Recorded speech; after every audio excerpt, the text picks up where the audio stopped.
कारण आता निवडणुका मागून निवडणुका येणार. काल परवाकडे जेव्हा मी शेतकऱ्यांच्या दौऱ्यावरती गेलो होतो, पाहणी त्यांच्याशी बोलत होतो, शेतकरी उद्विग्न आहे, रडतोय. आणि काही जण मला येऊन बोलत होते की साहेब, तुमच्या काळात तुम्ही केलेली कर्जमुक्ती तशी आम्हाला पाहिजे, तुम्ही आम्हाला परत हवे आहात. म्हटलं आता दादा त्याच्यामध्ये जाऊ नकोस, पहिलं तुला संकटातून बाहेर काढावं लागेल.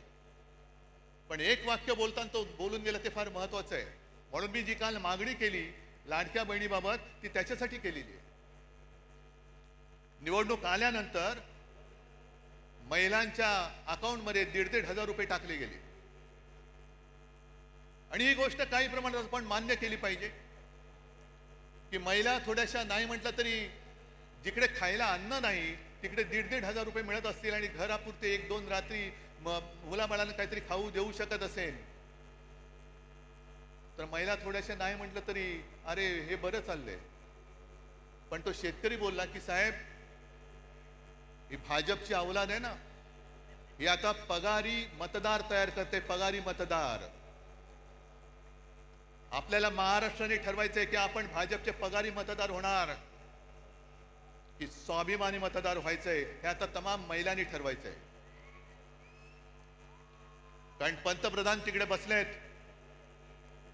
आज माझी अशी अपेक्षा होती की सर्व कामं रद्द करून 1 फुल आणि 2 हाफ जे आपल्याकडे आहेत, मुख्यमंत्री आणि 2 उपमुख्यमंत्री, हे तिकडे दिल्लीत जाऊन बसायला पाहिजे होते की माझा महाराष्ट्र आज बुडतोय, अतिवृष्टीमध्ये भिजून चाललाय, जीवन उद्ध्वस्त झालेलं आहे. सगळे निकष बाजूला ठेवून केंद्राकडनं आम्हाला भरघोस मदत द्या, 10,000, 20,000, 25,000 कोटी रुपये आम्हाला द्या. पण पंतप्रधानांना प्रस्ताव पाहिजे. देवेंद्र फडणवीसांचा अभ्यास सुरू आहे. अभ्यास होईपर्यंत त्यांना माहिती आहे की लोक विसरून जातात. जरा थोडंसं काहीतरी हातावर टिकवलं की निवडणुका आपण पार पाडू, मग काय बसले बोंबलत. बिहारमध्ये निवडणुकांच्या तोंडावरती पंतप्रधान तिथल्या महिलांच्या अकाउंटमध्ये 10,000 रुपये त्यांनी टाकलेत. जवळपास किती? 10,000 कोटी रुपये. 10,000 कोटी काय प्रस्ताव आला होता बिहारमधून? तिकडे निवडणुका असल्यानंतर प्रस्तावाची गरज नाही. तुम्हाला मतं विकत घेण्यासाठी तुमच्याकडे पैसे आहेत, पण उद्ध्वस्त झालेल्या महाराष्ट्रासाठी द्यायला तुमच्याकडे पैसे नाहीत, हा माझा जाहीर आरोप आहे. गेल्या निवडणुकीत सुद्धा मोदी तिकडे गेले होते आणि लिलाव केला. बिहार के लिए मैं पैकेज देना चाहता हूं, कितना दे दूं? 50,000 दे दूं कि 70,000? 70,000 दे दूं कि 90,000? आणि करत करत करत 1.25 लाख कोटी रुपये त्यांनी तिकडे जाहीर करून टाकले होते. 1.25 लाख कोटी मिळाले की नाही मिळाले बिहारच्या जनतेला माहिती. म्हणजे तुमच्याकडे पैसे आहेत, पण तुम्हाला महाराष्ट्राला, तुम्ही महाराष्ट्रावरती अन्याय करताय. अन्याय तुमच्या मनामध्ये आहे. महाराष्ट्रावरती सूड घ्यायचंय तुम्हाला. हे जे राजकारण चाललेलं आहे, म्हणून मी जे काय म्हटलं की भाजप आणि सरकार यांचा सुतराम संबंध नाहीये. सुतराम संबंध नाहीये. याला प्रत्येक गोष्टीमध्ये महोत्सव साजरे करायचे. बचत महोत्सव, बचतोत्सव. जीएसटी कमी केला, लावला कोणी होता? नेहरूने लावला होता. नेहरूने लावला होता का जीएसटी? मग गेले 8 वर्ष तुम्ही लुटलात संपूर्ण देशाला. 125 लाख कोटी रुपये तुम्ही तिकडे खिशात घालून बसलात. म्हणजे मला तो राजेश खन्नाचा पिक्चर आठवला. कुठला तो आज का एमएलए का काहीतरी पिक्चर आहे. त्याच्याकडे काही हॉटेलवाले येतात आणि सांगतात की अमुक एका पदार्थाची किंमत वाढवायची. ते सगळे म्हणतात अहो किंमत वाढवली तर लोक बोंबलतील. तुले कितना चाहते हो? नहीं दुगना करना चाहता हूं. नहीं ठीक है आप तिगना कर दो, तिप्पट करा. सगळे आजूबाजू सांगतात तो तिप्पट काय लोक रस्त्यावरती उतरतील? म्हणजे राजेश खन्ना मुख्यमंत्री असतो सांग उतरने दो. लोग रस्ते पे उतरेंगे, आंदोलन करेंगे, तोडफोड होईल. मग लोक माझ्याकडे येतील. मग मी हॉटेलवाल्यांना बोलवीन आणि त्यांना सांगेन तिप्पट नाही तुम्ही दुप्पट करा. त्यांचंही काम झालं आणि आपलंही काम झालं. या पद्धतीने तुम्ही सरकार चालवताय. आणि मुंबई महापालिकेची निवडणूक जी मी बोलत होतो ती होऊनच द्या. मुंबई महापालिका सुद्धा यांनी कशी गहाण टाकलेली आहे. एक तर तुमचा ज्याच्याशी संबंध नाही ती सगळी कामं स्वतःकडे, स्वतःवरती त्याचं श्रेय घेत आहे. बीडी चाळ आम्ही केली. कुठे केली? बीडीडी चाळीचं भूमिपूजन मी केलं होतं, सोबत शरद पवार होते आणि आदित्यनी तिथे आणि त्याच्याबरोबर जितेंद्र आव्हाडांनी मेहनत केलेली आहे. मुंबईचा कोस्टल रोड आम्ही केला. अरे लोक माहिती आहे ना लोकांना, स्वप्न कोणाचं आणि पूर्ण कोणी केलं. आणि आज सुरतानी एक गोष्ट केली, जी गोष्ट आदित्य इतके वर्ष बोलत होता की मुंबई हे न झोपणारं शहर आहे. दिवसा जे ऑफिसमध्ये जातात त्यांना दिवसा जेवणाची आणि खाण्याची पिण्याची, म्हणजे पाणी पिण्याची नाही सोय असते, तर रात्री काम करणाऱ्यांनी ती का असू नये? तेव्हा भाजपवाल्यांनी जो काय नंगा नाच केला होता, संस्कृती, नाईट लाईफ. नाईट लाईफ म्हणजे तुम्ही मकावला जाऊन नाईट लाईफ वाले, तसं नाईट लाईफ नाही. कळलं ना? हा, हे मकावला जाऊन यांचं नाईट लाईफ फुलणार आणि आम्हाला इकडे शिकवणार साधन सुचिता. आज जे आपण बोलत होतो तेच त्यांनी केले. रात्री सुद्धा आम्ही पब आणि बारची मागणी करतच नव्हतो. उलटा आमचं म्हणणं आहे बार रद्दच करा. जे तुमचे मंत्री चालवत आहेत त्यांना पहिल्या मंत्रिमंडळातून काढा, ही आमची मागणी आहे. पण सगळं श्रेय आपल्याकडे घ्यायचं आणि दुष्ट तुमच्याकडे द्यायची. मुंबई महापालिका सुद्धा आज जवळपास 2.25 लाख कोटीच्या तुटीमध्ये आणि खड्ड्यामध्ये टाकलेली आहे. सहन करायचं आपण, बघत बसायचं आपण. आणि निवडणूक घेऊ शकतील असं मला वाटत नाही, कारण लोकप्रतिनिधी ज्या दिवशी सभागृहात जातील त्या दिवशी आम्ही यांनी 3 वर्षात खाल्लेली सगळी मुंबईची तिजोरी ही जनतेसमोर येईल. आम्ही आणणार, व्हाईट पेपर पहिला काढणार, त्याच्यावरती व्हाईट पेपर काढणार आहे. बोलण्यासारख्या बऱ्याच गोष्टी आहेत, मला हरकत नाहीये, पण तुम्ही तरी किती वेळ भिजणार?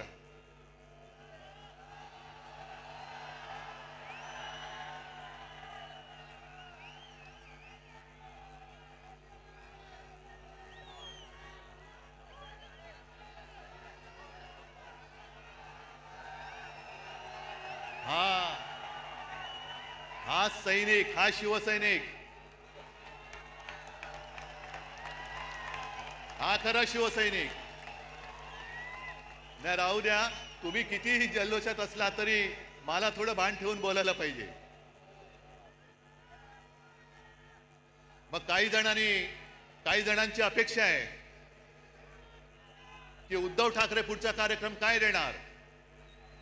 आणि आता कोण बोललं रे, उद्धव ठाकरे आणि राज ठाकरे एकत्र येणार का? अरे मग 5 जुलैला काय केलं होतं आम्ही? आणि तेव्हा मी बोललेलो आहे, आम्ही एकत्र आलोय ते एकत्र राहण्यासाठी. जिथे माझ्या मातृभाषेचा घात होत असेल तिथे मी मराठी माणसामध्ये फूट पडू देणार नाही. आणि मराठीवरती हिंदीची सक्ती मी आज जाहीरपणाने परत सांगतोय. आमचा हिंदीला विरोध नाही, पण आमच्यावरती सक्ती करायची नाही, हे सुद्धा तेवढंच महत्वाचं आहे. जी भाषावर प्रांतरचना झाली त्या प्रांतरचनेप्रमाणे प्रत्येक भाषेला एक प्रांत मिळाला. मग गुजराती लोकांना गुजरात मिळालं, बंगाली लोकांना बंगाल मिळालं, कानडी लोकांना कर्नाटक मिळाला, तमिळ सगळंच मिळालं, राजस्थान असेल, मध्य प्रदेश असेल, झारखंड असेल. तसा मराठी भाषेला महाराष्ट्र मिळाला. भाषावर प्रांतरचना झाल्यानंतर प्रत्येक राज्याला राज्याचं सरकार मिळालं, राज्याची राजधानी मिळाली. पण महाराष्ट्राला महाराष्ट्राची राजधानी मिळाली नव्हती. ती मुंबई, मराठी माणसांनी रक्त सांडून मिळवलेली मुंबई, ही जर का या व्यापाऱ्यांच्या खिशात जात असेल तर खिसा फाडून आम्ही मुंबई राखल्याशिवाय राहणार नाही. त्याच्यामुळे या ज्या काही कंड्या पिकवल्या जात आहेत, दसरा मेळाव्यात राज ठाकरे येणार का, उद्धव ठाकरे जाणार का, त्या सगळ्या मराठी द्वेष्टांना सांगतोय की तुम्ही आमच्या मराठीला हात लावून बघा, हिम्मत असेल तर हात लावून बघा, हात जागेवर ठेवणार नाही. आमचं कोणाशी भांडण नाहीये. काय किती आतापर्यंत मारामाऱ्या झाल्या, आमच्या अंगावरती येऊ नका. जे शिवसेना प्रमुखांनी शिकवलंय, एक तर कोणाच्या अंगावर जायचं नाही, पण कोणी अंगावर हात उचलला तर तो हात जागेवर ठेवायचा नाही आणि तीच शिकवण घेऊन आम्ही पुढे चाललेलो आहोत. आम्हाला कोणाचं उणं दोणं काढायचं नाहीये. पण विशेषतः मी दोन महत्वाच्या गोष्टी ज्या तुम्हाला सांगितल्या, एक म्हणजे भारतीय जनता पक्षाला मी आज इशारा देतोय की हिंदुत्वावरनं आमच्या अंगावरती येऊ नका. तुमच्या सगळ्या टोप्या घातलेले फोटो मी त्याचं प्रदर्शन लावल्याशिवाय राहणार नाही. एक काहीतरी मोदीजींना विचारा, मोहन भागवतजींना विचारा की हे तुम्ही करताय हे या दिशेने जायचे काय थोतांड आहे. आणि आम्हाला प्रश्न विचारण्याच्या आधी तुम्ही तुमच्या नेत्यांना प्रश्न विचारा की ती पटेंगे तो कटेंगे कधी करायचं आणि राखी कधी बांधायची. एका राज्यामध्ये गोवंश हत्या बंदी, म्हणजे मी पूर्वी बोललोय, याच दसरा मेळाव्यात बोललेलो आहे की महाराष्ट्रामध्ये गोमाता आणि बाजूला जाऊन खाता, हे तुमचं हिंदुत्व. आणि 2-3 वर्षापूर्वी त्या उत्तरेमधल्याच राज्यामध्ये तो आर्यन मिश्रा नावाचा एक पोरगा, 22-23 वर्षाचा पोरगा मित्रांबरोबर चालला होता रात्री. त्याचा पाठलाग करून त्या बोगस तथाकथित गोरक्षकांनी त्याला भर रस्त्यात गोळ्या घालून मारला. त्याने शिक्षा झाली की नाही कोणालाच माहिती नाहीये. पण तुम्ही माणसं मारताय संशयावरनं. गोमांसाची तस्करी करतोय म्हणून तिकडे मारायचं आणि इकडे गोमांस जाऊन खायचं, ही कुठली पद्धत आहे तुमची? जे नॉर्थ ईस्ट आहे, जे किरण रिजिजू आहेत, त्यांनी सुद्धा सांगितले, तिथल्या त्यांच्या प्रदेशाध्यक्षांनी सांगितले की ते त्यांच्या राज्यामध्ये गोमांस खातात. मग ते तुमच्या पक्षात अजून कसे ठेवले? त्यांना काना लात मारून घालून टाकत. त्याच्यामुळे एकदा काय ती व्याख्या ठरवा, चौकट ठरवा. पण तुम्ही हिंदुत्वाचं ढोंग आणि देशभक्तीचं सोंग हे आता सोडा. मी भाजपला प्रेमाने सांगतोय, प्रत्येक वेळेला काय आग पाखड करण्याची गरज आहे अशातला भाग नाही. एक तर नशिबाने तुम्हाला संधी मिळालेली आहे, त्या संधीचं सोनं करा.